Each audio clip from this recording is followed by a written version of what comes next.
நேர்கள் அனைவருக்கும் எனது இனிய வணக்கம். நான் உங்கள் டிஜே சுந்தரபாண்டி, சிவகாசியிலிருந்து. நேர்களே, தற்போது நம்ம பார்க்க போகிற விஷயம் என்ன அப்படின்னு சொல்லி பார்க்கும்போது, இந்த 2025ஆம் ஆண்டு ஜூன் மாதத்தில் நம்மளுடைய நேர்களுக்கு என்னென்ன மாற்றங்கள் ஏற்பட போகுது, கிரகங்கள் என்னென்ன விஷயங்கள்லாம் மிகப்பெரிய நன்மையை தரப்போகிறாங்க அப்படிங்கிறத பற்றி நம்ம பார்க்க போகிறோம். அதாவது இந்த 2025 மே மாதம் மறக்கவே முடியாது. கடந்த மாதத்தை நம்ம மறக்கவே முடியாது. ஏன்னா நம்ம எல்லாருமே அதிகமாக ஆவலுடன் எதிர்பார்த்த குரு பகவான் ரிஷப ராசியிலேருந்து மிதுன ராசிக்குள்ளே உள்ள நுழைஞ்சார். ஸோ அதே போல் பார்த்திங்கன்னா நிழல் கிரகங்கள் என்று கருதப்படுகின்ற ராகு பகவானும் கேது பகவானுமே இந்த மே மாதம் எண்டில் தான் என்ன பண்ணாங்க, அதாவது கேது பகவான் கன்னி ராசியிலேருந்து சிம்ம ராசிக்குள்ளேயும், ராகு பகவான் பார்த்திங்கன்னா மீன ராசிலேருந்து கும்ப ராசிக்குள்ளே பயிற்சியானாங்க. இந்த 2 பயிற்சியுமே 12 ராசிக்குமே மிகப்பெரிய ஒரு மாற்றத்தை கொடுக்கும்னு சொல்லி நம்ம 2 வீடியோலையுமே பார்த்துருப்போம். ஸோ பார்த்துருப்பீங்க, நிறைய விஷயங்கள் கேட்டிருப்பீங்க. இந்த மாதம்தான் அதனுடைய ஆரம்பத்தின் துவக்கம் என்ன சொல்லலாம். உங்களுடைய வாழ்க்கையில் எதிர்பார்ப்புகள் என்னென்ன எதிர்பார்ப்புகள்லாம் உங்களுடைய வாழ்க்கையில் இருக்கோ, ஸோ அதனுடைய செயல்பாடுகளில் என்னென்ன மாற்றங்கள் ஏற்பட போகுதுன்னு சொல்லி பார்க்க போகிறோம். ஸோ அதற்கு முன்னாடி இந்த ஜூன் மாதத்தின் கிரக நிலைகளை ஃபஸ்ட்டு பார்த்துருவோம். ஏன்னா மாத பலன்கள் அப்படின்னு சொன்னாலே இந்த 9 கிரகங்களில் சந்திர பகவானை தவிர்த்து மற்ற 8 கிரகங்கள் எந்தெந்த ராசியில் அமர்ந்திருக்காங்களோ, ஸோ அதனுடைய அடிப்படையில் தான் நம்ம பலன்கள் எடுக்க முடியும். ஓகேவா? ஸோ அப்படி பார்க்கும்பொழுது சூரிய பகவான் பார்த்திங்கன்னா இந்த மாதம் துவக்கத்தில், அதாவது ஜூன் மாதம் துவக்கத்தில் ரிஷப ராசியில் அமர்ந்திருப்பார். அதே போல் பார்த்திங்கன்னா ரிஷப ராசியில் புதன் பகவானும் அமர்ந்திருப்பார். அதே போல் இந்த மாதத்தின் துவக்கத்தில் செவ்வாய் பார்த்திங்கன்னா கடகத்தில் இருப்பார். அதுக்கடுத்தபடியாக சிம்ம ராசியில் கேது பகவானும், அதுக்கடுத்தபடியாக பார்த்திங்கன்னா டைரெக்டாக 7ஆம் இடத்துல ராகு பகவான் அமர்ந்திருப்பார். மற்ற கட்டங்கள் எல்லாமே கிரகங்களே இல்லை. ஸோ டைரெக்டாக என்ன ஆகுது, கேது பகவானுக்கு அடுத்து ராகு பகவான் கும்பத்தில் அமர்ந்திருப்பார். சனி பகவான் மீனத்திலும், நம்மளுடைய மேச ராசியில் சுக்கிர பகவானும் அமர்ந்திருப்பார்கள். அதுக்கு அடுத்து சூரிய பகவான் பார்த்திங்கன்னா கரெக்டாக 15ஆம் தேதிக்கு மேலே மிதுன ராசிக்குள்ளே நுழைஞ்சிருவார். ஸோ அதே போல் பார்த்திங்கன்னா புதன் பகவான் ஸ்டார்டிங்கிலே 7ஆம் தேதியே மிதுன ராசிக்குள்ளே போயிடுவார். அதுக்கடுத்து கிட்டத்தட்ட ஒரு 22ஆம் தேதி வரையும் தான் மிதுன ராசியில் இருப்பார். கடகராசிக்கு பயிற்சி ஆயிடுவார். ஸோ இந்த மாதத்தில் பார்த்திங்கன்னா கிரகங்கள்லேயே 2 கட்டங்கள் 3 கட்டங்கள் அதாவது 3 கட்டங்களில் இருக்கக்கூடிய கிரகம் புதன் பகவான் தான் இந்த மாதத்தில். ஸோ அப்போ புதனுடைய ஆதிக்கம் இந்த வட்டம் ரொம்ப ரொம்ப அதிகமாக இருக்கும் அப்படிங்கிறத வச்சு புரிஞ்சுக்கலாம். ஸோ புதன் பகவான் 22ஆம் தேதி 6ஆம் மாதம் என்ன பண்ணுறாருன்னா கடகராசிக்குள்ளே நுழைஞ்சிடுவார். ஸோ அதே போல் கடகராசியில் இருக்கிற செவ்வாய் பகவான், அதாவது செவ்வாய் கடகத்தில் நம்ம நீஷோன்னு சொல்லுவோம். ஸோ கொஞ்சம் வலு கம்மி, கடகத்தில் செவ்வாய்க்கு ஆதிக்கம் கம்மி அப்படின்னு சொல்லுவோம். ஸோ அப்படி இருக்கிற செவ்வாய் நீஷம் இருந்து விடுபட்டு கரெக்டாக சிம்ம ராசிக்குள்ளே எத்தனாம் தேதி உள்ளே போகிறாரு அப்படின்னு சொல்லி பார்த்தீங்கன்னா 6ஆம் தேதி 6ஆம் மாதம் 2025 சிம்ம ராசிக்குள்ளே செவ்வாயும் கேதுவும் இணைந்து செயல்பட போகிறாங்க.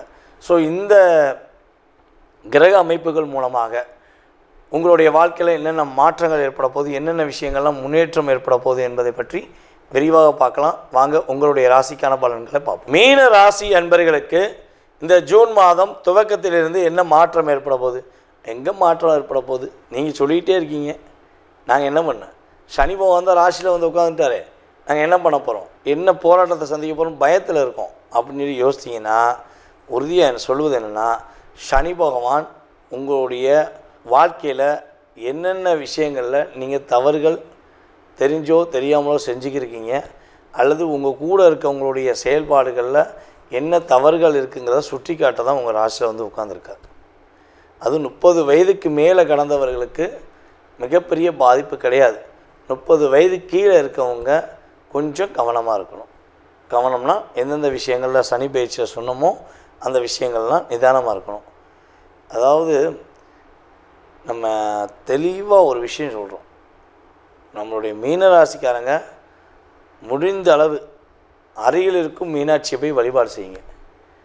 அல்லது மதுரையில் அரசாலும் நம்மளுடைய மீனாட்சியை போய் பாதம் தொட்டு, அதாவது மனசார பாதம் தொட்டு நீங்கள் வழிபாடு செஞ்சிட்டிங்கன்னா இந்த சனி பகவானால் ஏற்படுகின்ற எவ்வளோ பெரிய பாதிப்புலேருந்து நீங்கள் மீண்டுருவீங்க. இதுதான் உண்மை. ஸோ இந்த ஜூன் மாதத்தில் மீன ராசிக்கு எப்படி இருக்க போகுது அப்படின்னு சொல்லி பார்க்கும்போது, உங்களுடைய முயற்சிகளில் நல்ல ஒரு வெற்றி இருக்கும். முடியாதுன்னு நினச்ச விஷயங்கள் இனிமேல் முடித்து காட்டுவீங்க. உங்களை புரிந்து கொள்ளாமல் உங்களை விட்டு விலகிய எந்த உறவாக இருந்தாலும் சரி, மீண்டும் உங்களிடம் பேசுவதற்கான வாய்ப்புகள் உண்டு. உங்களை புரிந்து கொண்டு உங்கள் மீது ஒரு அக்கறை காட்டுவதற்கான வாய்ப்புகள் உண்டாக போகிறது. அதே போல் மீன ராசியில் யாரெல்லாம் மெடிக்கல் துறையில் இருக்கீங்களோ, மருத்துவத்துறையில் சின்ன சின்ன ஃபீல்டில் இருந்தாலும் சரி, யாரெல்லாம் மருத்துவத்துறையில் இருக்கிறீர்களோ அவர்களுக்கெல்லாம் மகத்தான ஒரு தன்மை உண்டு. சிறந்த மருத்துவர், சிறந்த ஒரு நர்ஸு, அல்லது சிறந்த ஒரு ஆய்வாளர் என்ற பேரும் புகழும் வாங்குவதற்கான அமைப்புகள் உண்டு.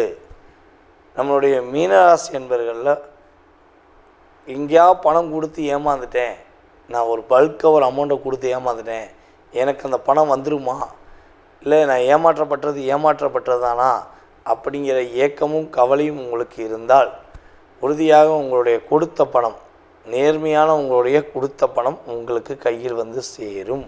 உங்களை ஏமாற்றிய நபர்கள் தன்னுடைய தவறை உணர்வார்கள், உங்களிடம் வந்து பேசுவதற்கான வாய்ப்புகள் உண்டு. அதேபோல் உங்களுடைய சித்தப்பா வழி உறவுகள் மூலமாக உங்களுக்கு நல்ல விதமான முன்னேற்றங்கள் ஏற்பட போகுது. அவங்க உங்களுக்கு முழுமையாக உங்களுக்கு உதவி செய்ய வாய்ப்புகள் உண்டு. உறவுகளே இல்லை என்ற கவலையில் யாராவது இருந்தால் புதிய உறவுகள் ஏற்படும்.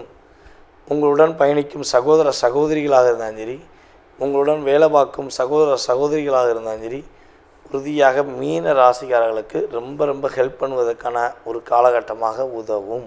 உங்களுடைய வாழ்க்கையில் நீங்கள் இந்த மாதத்துலேருந்து முடிவெடுத்துக்கோங்க, புதிய கடன் வாங்கவே கூடாது.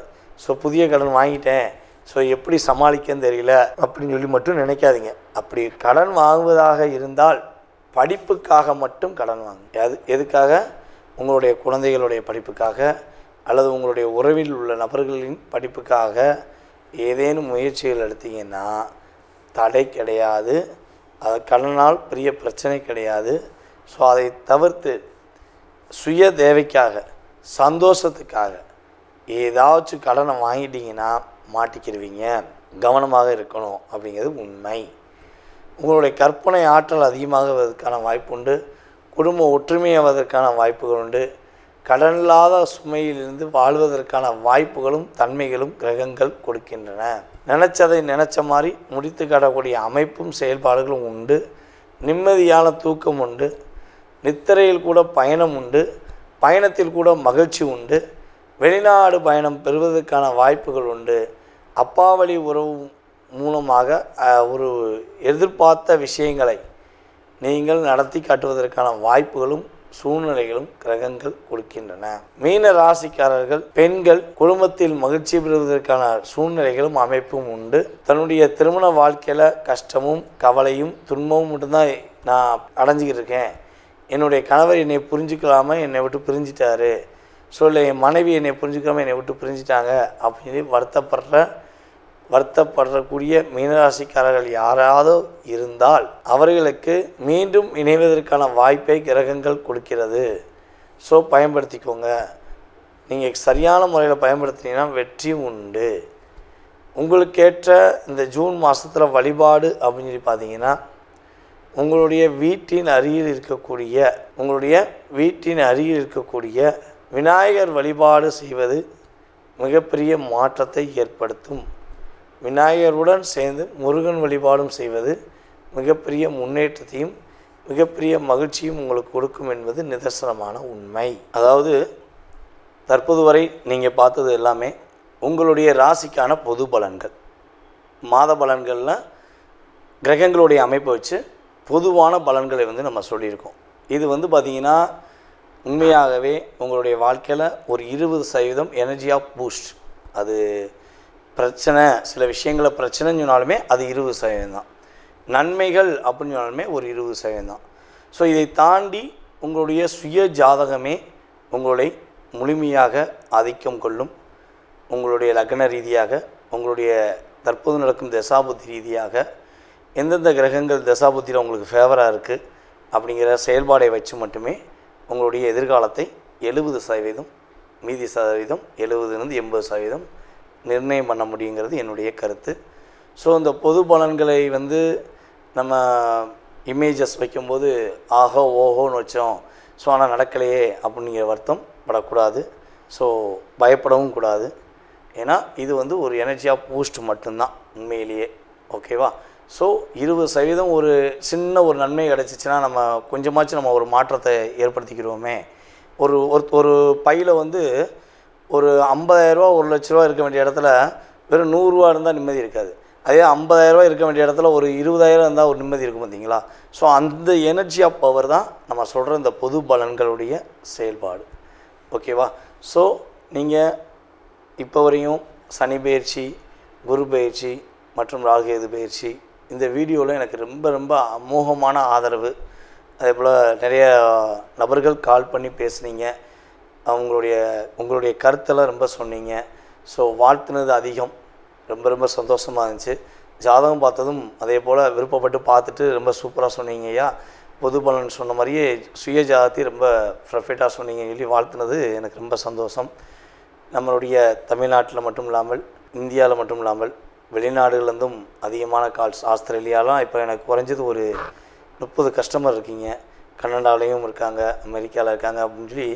ஸோ ஏகப்பட்ட கண்ட்ரி, மலேசியாவில் நிறையா. இப்போ கூட மலேசியா போன ஒரு 20 நாள் மலேசியா வந்தேன். மலேசியாவில் ரொம்ப ரொம்ப ஆதரவு. நம்ம வாடிக்கையாளர்கள் எல்லாமே யூடியூப் பார்த்து வந்த வாடிக்கையாளர் தான். நமக்கு எந்த உறவின் மூலமாக வந்த வாடிக்கையாளர்கள் கிடையாது. வாடிக்கையாளர்களே உறவாயிட்டாங்க அப்படிங்கிற மாதிரி ஒரு சகோதர சகோதரிகளாக நமக்கு ரொம்ப ஆதரவு கொடுத்தாங்க. மலேசியா ரொம்ப சந்தோஷமாக இருந்துச்சு. ஸோ மேலும் மேலும் உங்களுடைய ஆதரவை எனக்கு கொடுத்து, ஸோ உங்களுடைய மேலான கருத்துக்களை, நல்ல விதமான கருத்துக்களை ஃபீட்பேக்காக கொடுக்குமாறு அன்புடன் கேட்டுக்கொள்கிறேன். மீண்டும் உங்களை சந்திக்கும் வரை நான் உங்களிடமிருந்து தற்போது விடைபெறுகிறேன். உங்களுடைய சுய ஜாதகத்தை பார்க்கணுன்னு ஆசைப்பட்டீங்கன்னா கீழே உள்ள வாட்ஸ்அப் நம்பருக்கு தயவுசெய்து கால் பண்ண வேண்டாம். ஏன்னா நான் ஜாதகம் பார்த்துக்கு தான் ஒன்று, நான் கால் எடுக்க மாட்டேன். ஸோ முடிஞ்ச அளவு வாட்ஸ்அப்பில் எஸ்எம்எஸ் போடுங்க. நீங்கள் எங்கேருந்து பேசுகிறீங்க அப்படிங்கிறத ஃபஸ்ட்டு மென்ஷன் பண்ணுங்கள். ஜாதகம் பார்ப்பதற்கான உங்களுக்கு நேரத்தை கொடுக்குறேன். அந்த நேரத்தில் உங்களுடைய சுய ஜாதக ரீதியாக உங்களுடைய எதிர்கால சம்பந்தப்பட்ட எல்லா விஷயங்களையும் நீங்கள் தெரிஞ்சுக்கலாம். ஸோ எனக்கு தெரிந்த ஜோதிடம், நான் அறிந்த செயல்பாடை வைத்து உங்களுக்கு முழுமையாக சொல்ல நான் காத்திருக்கிறேன். வாய்ப்பளித்த நல்ல உள்ளங்களுக்கும், மேலும் இந்த வீடியோவை பார்த்து கொண்டிருக்கு அன்பான என்னுடைய நேயர்கள் அனைவருக்கும் எனது பணிவான வணக்கத்தை கூறி விடைபெறுகிறேன். நன்றி, வணக்கம்.